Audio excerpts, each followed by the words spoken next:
Leland Klassen's comedy tournament. No, whatever. People started to turn around. Leland Klassen's comedy tournament. It's too fast! Put up my hand.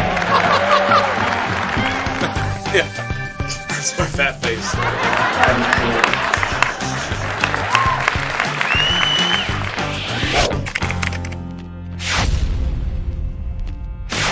It's exciting. And now tonight's master of comedians, Leland Klassen.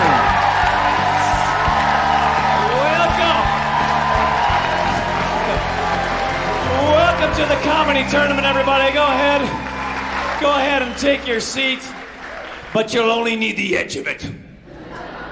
This is going to be exciting. Tonight is going to be exciting. We're into the semifinals, and man, it's great. I'm excited. I'm also skinny. I'm a skinny guy. I'm a scrawny guy. I've always been that way. Let me put it this way. I don't look that great in a swimsuit. Well, like a man's swimsuit. Bikini's another matter. The wife and I swap. It's a tasteful one piece. Reminds me of my wrestling days, that kind of thing. But just so you know, underneath here, I do have a washboard stomach. if you count ribcage, I guess. That's clean now. That's a clean. Go ahead, put it on and go wrestle. Or tan. All right, you guys, are you ready to go? I'm so excited, and to contain my excitement, I won't even be able to. So let's just let the video do the talking. Here it is. Tonight's first semifinalist defeated James McNeil in round 1, then Johnny Mack in round 2. Brian Work.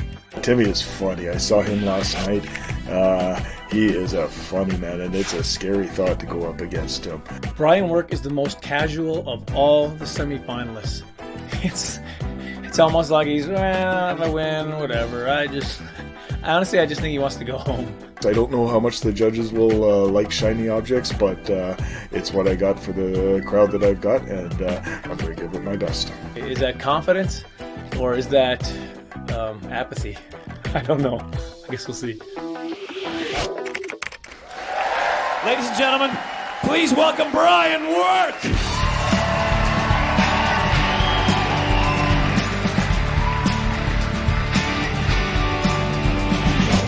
Good evening, ladies and gentlemen. Thank you so much for that kind welcome. My name is Brian Work. I do a couple of things on stage. I do a little bit of comedy. I also do a little bit of comedy juggling. Would you guys like to see a little bit of juggling tonight?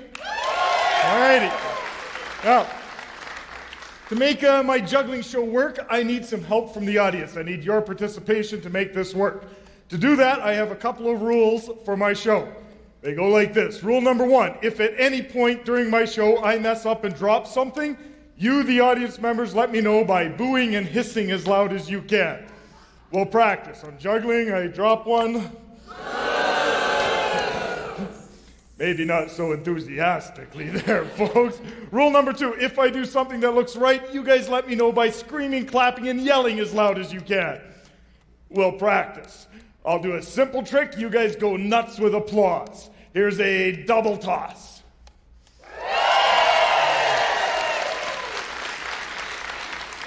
It's not bad. Now, folks, here's a little tip for you guys to enjoy the juggling performance a little bit better. Lower your expectations. So here we go. I need to do just a couple of club tricks to get me into this, and then I got 2 dangerous tricks I want to do. So here we go. Let's see if we can't get everybody into this. Simple trick to start off with. 1, club behind the back. A little bit tougher of a trick. A couple of clubs underneath the leg. How about a fancy trick for you? Fancy trick. Looks like.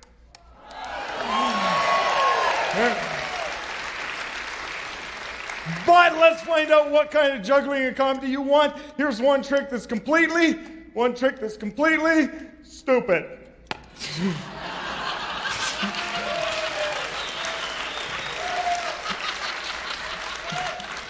Why do I get the feeling I could just do that trick all night long? Here we go. Let's try an unusual trick. I call this one the unusual chin trick.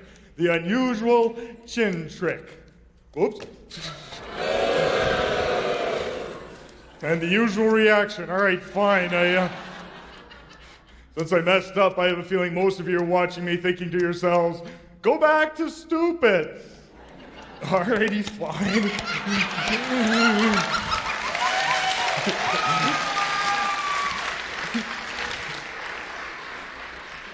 You guys are kind of a sick crowd tonight, aren't you?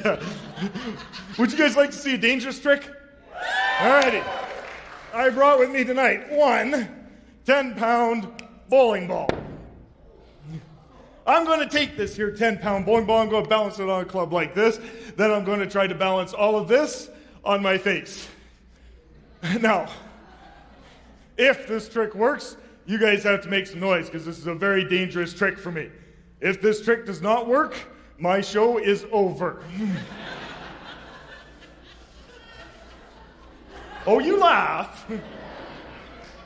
I once did that joke for a kid's party, and a little girl in the front row, she raises her hand and she was like, maybe you should say that one to the end.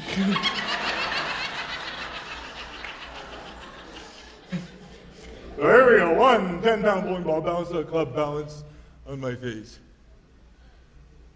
Yeah, you should see it from here.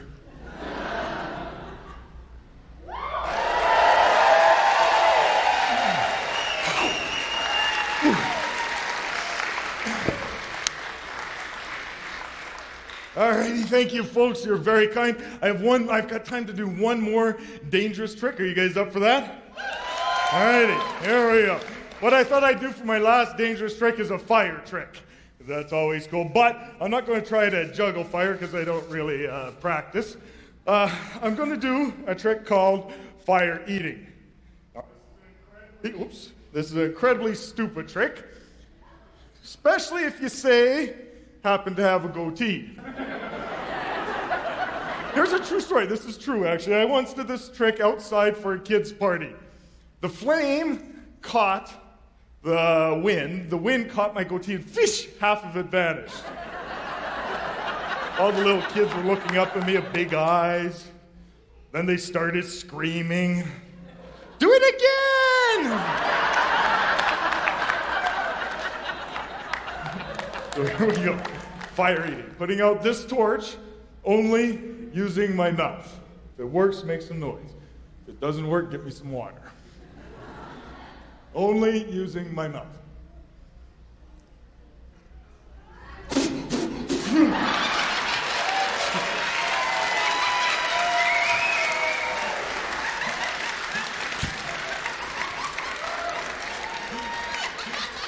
I can't believe you guys applauded for that. I should end it right there. But I promised you fire eating, I'll do it the real way. Here we go. If it works, make some noise. Fire eating the real way. Oh, this is a big flame, too. All right.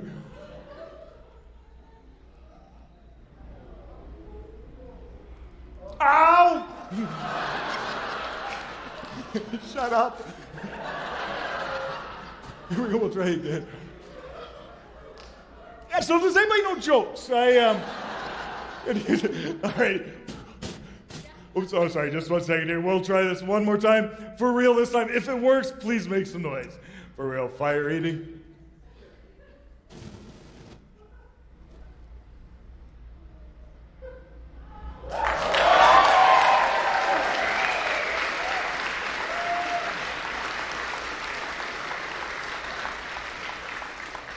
Ladies and gentlemen, you guys have been so very kind. Thanks for letting me play up here. My name's been Brian Work. God bless. Brian Work. Good job, sir. Come on up in here. Can you talk after eating fire? Yeah. Yeah. Judges, what do you think? Brian, well, you know, we've only known you as a stand-up, and you've come this far as a stand-up, and I can't believe how talented you are with all that stuff. There are obviously advantage to having no friends. But I will say this. That's a joke. That's a joke, because you got to practice a long time. A lot of hours to do, because I would hope that you'd never balance a bowling ball over your head without lots and lots of practice. Only once. You what now? Only once. Only once. Yeah. Okay. But my only now is your jacket, like, is that like a flame retardant jacket? No, I just wanted something to do with my hands. Oh, okay. Yeah. I thought you chose it because it was flame retardant. No. Well, here's the thing. If you're juggling sequins, that's the way to go. That's my only comment. Oh, thank you. Excellent job. It's very difficult to juggle sequence. Yeah. Well, I wore the jacket because I didn't want to be called. It was very engaging, though. Very engaging, very funny, and I liked the twist on the fire eating that you did in the very beginning. That was very good. Thank you. All right, Bone. Thank you very much, Thor. Bone, what do you say? Brian, your juggling was on point. I mean, you hit it with the juggling. Every joke that you told during that set hit. It was funny. It worked. The problem that I'm going to have being a judge is one of our criterias is laughs per minute. And the time that you spent juggling, which was very entertaining, it took away from some of the times that I'm looking for laughs. So whenever you're in a comedy competition, that's something just to take into consideration if that's one of the criteria. I'm having to figure out where to put excellent at juggling in my criteria, because the stupid was great. I mean, that was just wonderful. I was like, give me more stupid, give me more stupid. Thank you, sir. Thank you. So that's the struggle I'm having. But every joke you told was hilarious and was funny. Thank you. Thanks very much, Bone. Darren? Yeah, you're a very fantastic juggler. I was counting your punchlines in your set, and you had roughly 3 punchlines per minute at maximum, which is okay. But what you were doing before was close to 12. So that doesn't necessarily mean it slows. You know, sometimes you'll do a show where you have to do that because of the type of stuff you're doing. But and sometimes it will actually slow down your show, even though it's really entertaining. But great stuff. You know, I'd like to. I like your stand-up for the comedic value. This was entertaining too, but yeah, I'd like to see more punchlines. You should have hit yourself in the head more. More. Yeah. Most stupid. That's what I'm saying. But great stuff. Thank you very much, judges. Thank you very much, Brian Work. And we'll see you guys after this break.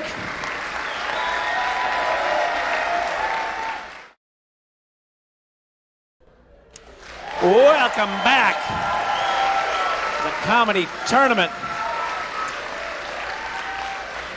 I've actually got a bit, I don't know if you've noticed as I've been moving a little bit, I got a bit of a sore neck. I hurt my neck a couple days ago watching a movie.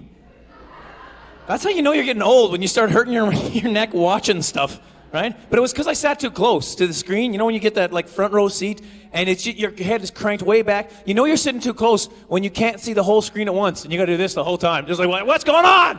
It's too fast! Got my head resting on the guy's lap in the next row. This is an awesome movie, I think. Can I borrow that? I think I just hurt my neck again. That's how old I am. I hurt my neck talking about how I hurt my neck. All right, well, we just had a comedian who didn't get a bye. He worked his way all the way up here, and now we've got a comedian who got a bye, and we all loved him last time, and we're going to love him again. Here he is.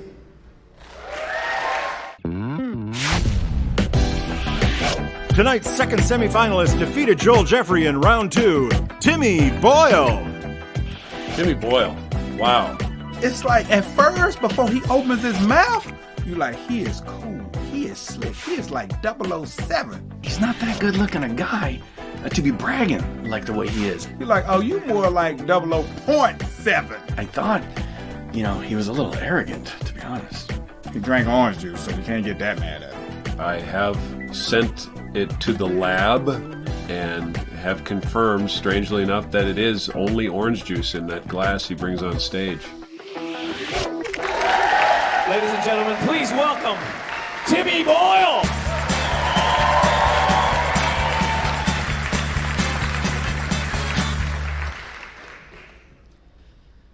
Ladies and gentlemen, I find myself daily surrounded by individuals who seem to be completely void of any thought process. Let me paint you some pictures.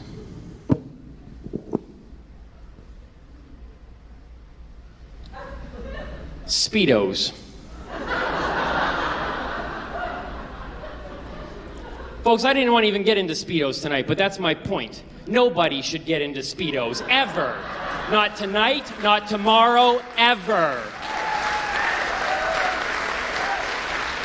You know what I'm talking about, right? Those little swim trunks, brainchild of the Australians, right? Good idea gone bad is what they were. You know, because their intention actually was to invent these things for Olympic swimmers so they could cut down the drag in the pool. So why is it then, folks? Out of all the people who actually buy and wear Speedos, none of them would be confused for an Olympic athlete. Or a casual walker, for that matter. Are there any Star Trek fans in the house? Any Star Trek fans? Yeah, don't be proud of it. Don't be proud of it. Listen, if you're an offended Trekkie right now, just do me a favor. Put the phaser away. Just hold it down. Because I don't have a problem if you just like the show. If you actually have a phaser on you, that's where I've got an issue. Because I have a problem with those people that can't seem to separate fantasy from reality. Like a friend of mine. Because of his undying love for Star Trek, he has now taught himself to speak Klingon. Klingon. How do you even learn that? At like a KSL class? Klingon as a second language? Do they teach that out here?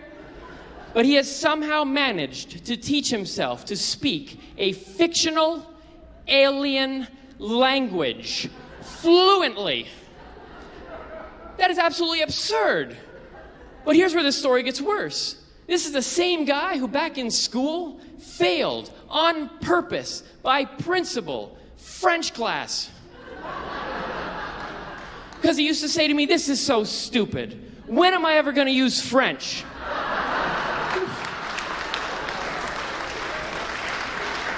When are you ever going to use Klingon? When are you ever going to get married was the question I wanted to ask him. That is a good question. I remember back in school, there was a teacher who greeted us this way at the beginning of one of the years. I had never met this guy before, and he looked at us, he said, "Students, if you want to survive my class this year, you need to understand one thing. That a wise man once said, there is no such thing as a dumb question." What does that tell you? So I put up my hand. I said, it tells me that there is such thing as a dumb wise man. To which the teacher replied, "What are you, some sort of smart aleck?" To which I responded, "Are you trying to prove my point?" I met the principal that day for the first time, actually. A lovely lady.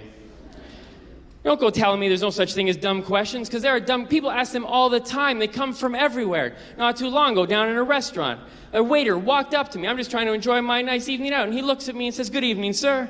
Can I get you something?" Can I get you something? What kind of question is that? What did he want me to say? So I just looked up at him and I said, "No, thank you." Actually, you could just show me where the kitchen is and I'll get it myself. How about that?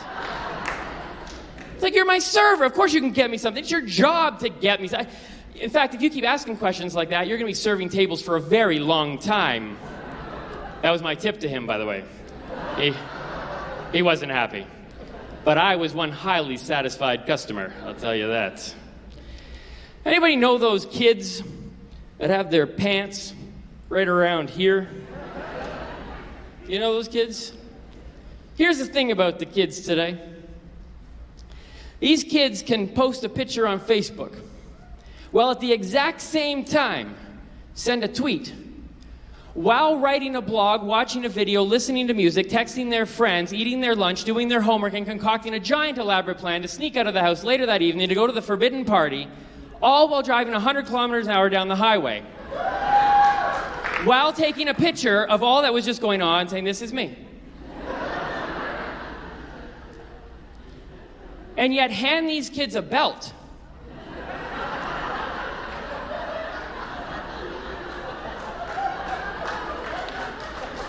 They're like, "What is that?" It's a belt. What do you use it for? You put it around your waist. It holds your pants up. Don't be silly. That's what I've got knees for. See? They don't go down. This is a cool walk nowadays. It wasn't when I was growing up, but apparently this means you're cool. Have you ever seen those kids run for the bus? Go from cool to fool in 2 steps or less right there, folks. It is not pretty. Oh, man.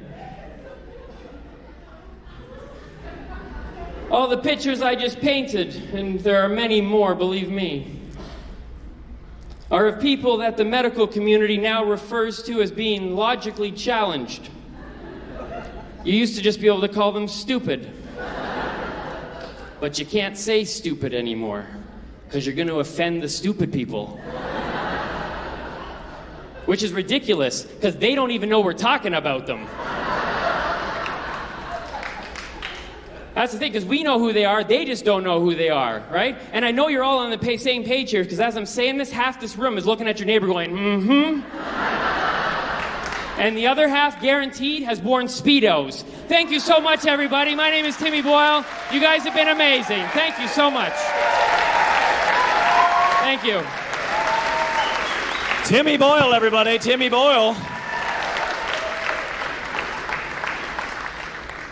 Judges, what do you think? Timmy, how long have you been doing stand-up? I did 2 years dabbling and 3 years taking it real seriously. So five total. years total. That's because you are an amazing comedian for 5 years. Thank you. Really are. All I gotta say is that was an excellent set, and it was a TV quality set. So excellent job, Leland. Thanks, man. Bone, what do you say? Timmy. First of all, let me give you your kudos that you came in well under time. Thank you. The last episode you was on, I gave you such a hard time about it. So I took it to heart, man. I appreciate it. Your set was so flawless and tight. Again, any critique I'm giving you, it's being nitpicky because you didn't do anything wrong. You might want to tell Leland when you coming up after him to raise the microphone stand up so when you come out, you ain't got to squint down talking to the mic. Right. He got you on that one. I forgot that there's little people here too. I'm sorry. Sorry, everyone.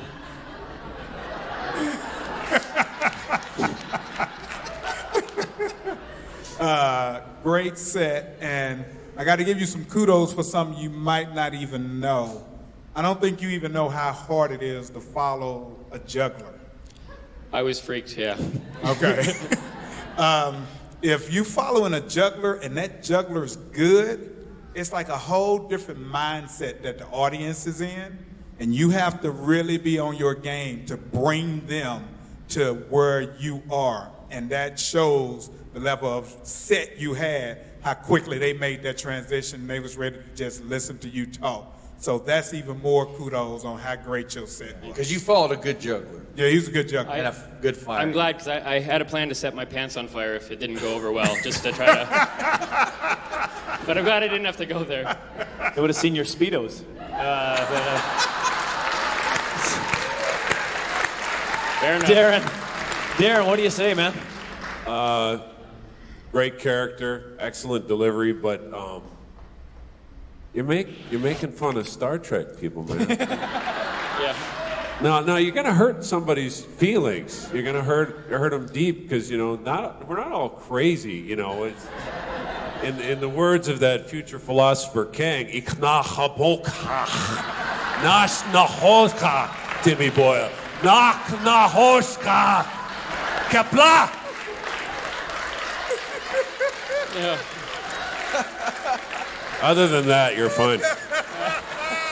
Thank you very much, judges. Thank you very much, you, Timmy Darren. Boyle. And we'll be Thank back you. right after this to find out who won.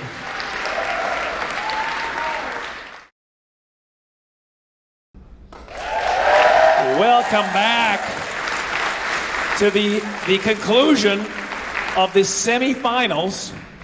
Tonight, the winner is going on to the finals to compete for the big prize to be the comedy tournament champion. We've had Timmy Boyle up here. Give him a round of applause. We've also had Brian Work. Give it up for him.